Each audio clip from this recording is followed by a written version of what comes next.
Why even read The Art of Seduction by Robert Greene? Oftentimes, Robert Greene books are loved yet hated because of how manipulative they seem. The Art of Seduction is no exception. In this work, Greene lays out types of seducers along with their strengths and weaknesses.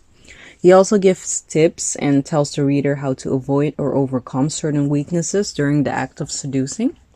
What I like about this book is that you can see that these seduction types exist in real life and in fiction, whether it's a celebrity or oneself.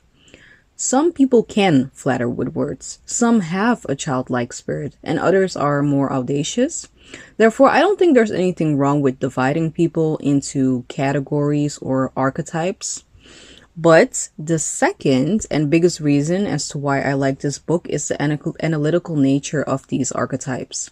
So, what we might think comes natural to a person, such as their charisma or even something as physical as their walk or voice, might be an artificial construction someone has perfected. Take Marilyn Monroe and Kennedy, for example. They're typed respectively as a siren and a star. Monroe naturally had a childlike innocence, but the rest of her character was often fabricated. Her walk, her voice, the poses she made when there was a photo shoot, her hair color, and even more. The same can be said about Kennedy.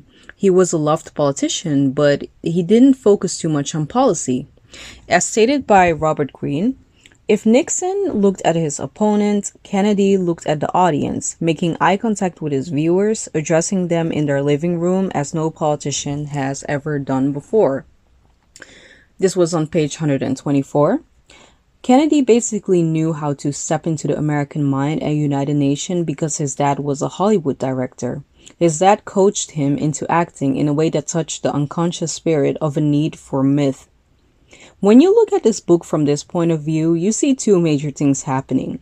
You see archetypes and their influence, but also the blood and sweat and tears put into most archetypes, and that makes it compelling.